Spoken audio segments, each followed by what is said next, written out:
போடுங்க. அதெல்லாம் ஒன்றும் பயப்படாத. ஏங்க ஏங்க என்னங்க ஒரு ஆட்டோவில் 7-8 பேர் ஏறுறாங்க? அது ஷேர் ஆட்டோயா? அப்படிதான் ஏறுவாங்க. ஷேர் ஆட்டோ கூப்பிடுறேன். Welcome to the dark. இன்றைக்கி நாம் ஷேர் ஆட்டோ பற்றி பார்க்க போகிறோம். சாரி, நெட்வொர்க் பிரிண்டரை பற்றி பார்க்க போகிறோம். பிரிண்டரை பொதுவாக நீங்கள் வீட்டில் பார்த்துருப்பீங்க, ஸ்கூலில் பார்த்துருப்பீங்க, காலேஜில் பார்த்துருப்பீங்க, ஆஃபீஸில் கூட பார்த்துருப்பீங்க. நெட்வொர்க்கில் ஷேர் பண்ணி பார்த்துருக்கீங்களா? பிரிண்டரை நாம் ஏன் நெட்வொர்க்கில் ஷேர் பண்ணுறோம்? அதனுடைய பெனிஃபிட் என்ன? நீங்கள் பிறக்கும்போது உங்களுக்கு முதல்ல கொடுக்குற பர்த் சர்டிஃபிகேட்டாக இருந்தாலும் சரி, நீங்கள் இறக்கும்போது கடைசியாக கொடுக்குற டேட் சர்டிஃபிகேட்டாலும் சரி, இந்த மாதிரி பிரிண்டரில் தான் பிரிண்ட் ஆகிட்டுருக்குன்னு உங்களுக்கு தெரியுமா? நம்மளுடைய டே டு டே லைஃப்பில் பல டெக்னாலஜிகளை பயன்படுத்திட்டு பசங்க இல்லாத வீட்டை கூட பார்த்துடலாம். ஆனால் கேட்ஜெட்ஸ் இல்லாத வீட்டை பார்க்குறது ரொம்ப கஷ்டமான காலகட்டத்தில் நம்ம பயணிச்சுட்டு இருக்கோம். எவ்வளோ தான் பெரிய பெரிய கேட்ஜெட்ஸ் யூஸ் பண்ணிகிட்டு இருந்தாலும் ஒரு வீட்டுக்கும் ஒரு பிரிண்டர் போதுமானதாக இருக்கும். அந்த ஒரு பிரிண்டரை பயன்படுத்தி நம்மளுக்கு தேவையான ஃபைல்ஸ், இன்ஃபர்மேஷன்ஸ், டீட்டெயில்ஸ், பிக்சர்ஸ் எல்லாமே பிரிண்ட் எடுத்து யூஸ் பண்ணிக்கலாம். நம்மளுடைய வீட்டோட பயன்பாட்டுக்கு ஒரு பிரிண்டர் போதுமானதாக இருக்கலாம். இதே ஆஃபீஸ்க்கு வரும்போது அதனுடைய செயல்பாடு வேறு விதமாக மாறி இருக்குது. ஃபார் எக்ஸாம்பிள், ஒவ்வொரு ஆஃபீஸ்லேயும் குறைஞ்சது ஒரு 50லேருந்து 100 எம்ப்ளாயீஸ் வரைக்கும் ஒர்க் பண்ணிகிட்டு இருப்பாங்க. ஒவ்வொரு எம்ப்ளாயீஸுக்கும் தனிப்பட்ட முறையில் சிஸ்டம் கொடுக்கப்பட்டு இருக்கும். ஒவ்வொரு எம்ப்ளாயீஸுக்கும் தனிப்பட்ட முறையில் தேவையான இன்ஃபர்மேஷன்ஸை பிரிண்ட் எடுக்க ஒரு பிரிண்டர் தேவைப்படலாம். 50 பேர் ஒர்க் பண்ணுற ஆஃபீஸில் 50 பேருக்கும் 50 பிரிண்டர் கொடுக்கணும்னா அதனுடைய எக்ஸ்பென்ஸ் அதிகமாகிட்டே இருக்கும். பிரிண்டருடைய காஸ்ட், பிரிண்ட் எடுக்க தேவைப்படுற accessories, every month service and maintenance மற்றும் இபி பில்ஸ் இதெல்லாம் கேல்குலேட் பண்ணும்போது எவ்ரி மந்த்ஸ் இந்த பிரிண்டரோட எக்ஸ்பென்ஸ் அதிகமாகிட்டே இருக்கும். இதனால் கம்பெனியை இழுத்து மூடிட்டு போக வேண்டிய சுச்சுவேஷன் தள்ளப்படலாம். அப்போது இதுக்கு என்ன தான் சொல்யூஷன்? என்னவா இருக்கும்? எனக்கு என்னடா தெரியும், கேளுடா. 50 பேரும் பிரிண்ட் எடுக்கணும், ஆனால் பிரிண்டிங் காஸ்ட் ரொம்ப கம்மியாகவும் இருக்கணும். அது எப்படி? இதுக்காக கண்டுபிடிக்கப்பட்டது தான் நெட்வொர்க் ஷேரிங். ஃபார் எக்ஸாம்பிள், ஒவ்வொரு ஆஃபீஸ்லேயும் பல டிபார்ட்மெண்ட்ஸ் வேலை செஞ்சுட்டு இருக்கோம்.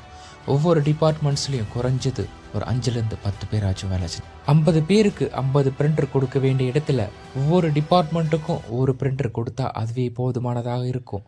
ஒரு டிபார்ட்மெண்ட்டில் 10 பேர் இருக்காங்கன்னு வச்சுக்கலாம்.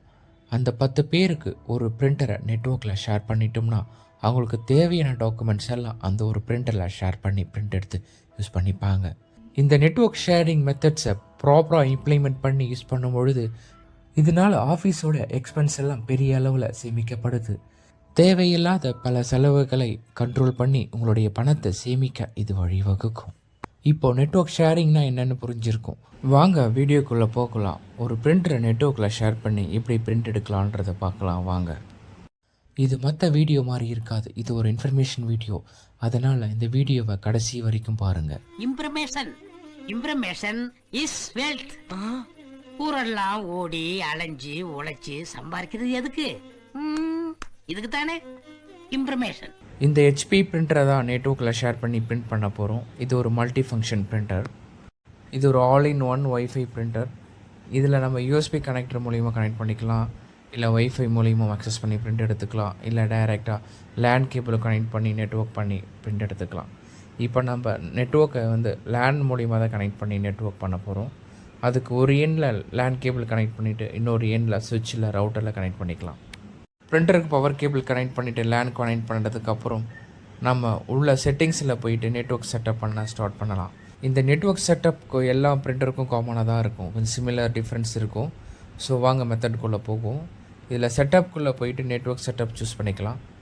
அதுக்குள்ளே ஈத்தர்நெட் செட்டிங்ஸ் இருக்கும், அதை கிளிக் பண்ணிக்கோங்க. ஈத்தர்நெட் செட்டிங்ஸில் கொள்ள போனால் ஐபி செட்டிங்ஸ்னு இருக்கும், அதுக்கு சூஸ் பண்ணிக்கோங்க. ஓகே கொடுத்துக்கோங்க. இதில் 2 ஆப்ஷன் கொடுத்துருக்காங்க, ஒன்று ஸ்டாட்டிக், ஒன்று ஆட்டோமேட்டிக் கொடுத்துருக்காங்க. ஆட்டோமேட்டிக் மெத்தடில் ஐபி அட்ரஸ் ஆட்டோமேட்டிக்காக ரவுட்டர்லேருந்து ஃபெச் பண்ணிக்கும். நம்ம மேனுவல் தான் கொடுக்க போகிறோம். ஸ்டாட்டிக் ஐபி தான் இந்த பிரான்ச்சஸில் ப்ரொவைட் பண்ணியிருக்காங்க. ஸோ நம்ம பிரான்ச்சில் என்ன ஐபி அட்ரஸ் கொடுத்துருக்காங்களோ அந்த சேம் ஐபி அட்ரஸை இப்போ ஃபாலோ பண்ண போகிறோம். உங்களுக்கு நெட்வொர்க் அசைனாக இருக்கிற IP address, default gateway and subnet mask இது எல்லாமே கான்ஃபிகர் பண்ணதுக்கப்புறம் இது நெட்வொர்க் செட்டப் கம்ப்ளீட் ஆகிடும். ஸோ ஸ்க்ரீனில் கொடுக்குற மாதிரி நீங்கள் ஃபாலோ பண்ணவே போதும்.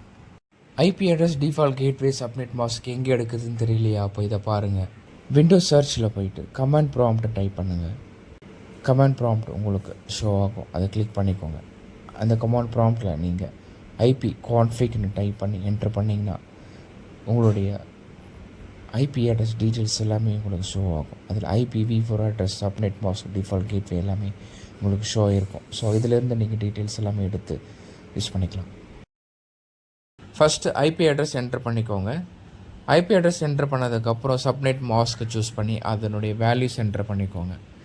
சப்நெட் மாஸ்க் முடிஞ்சதுக்கப்புறம் கீழே இருக்கிற டிஃபால்ட் கேட்வேட சூஸ் பண்ணி அதனுடைய கேட்வேயோட டீட்டெயில்ஸ் எல்லாமே என்டர் பண்ணதுக்கப்புறம் ஃபைனலாக நீங்கள் அப்ளை கிளிக் பண்ணும்போது என்னுடைய செட்டிங்ஸ் எல்லாமே சேவ் ஆகிடும்.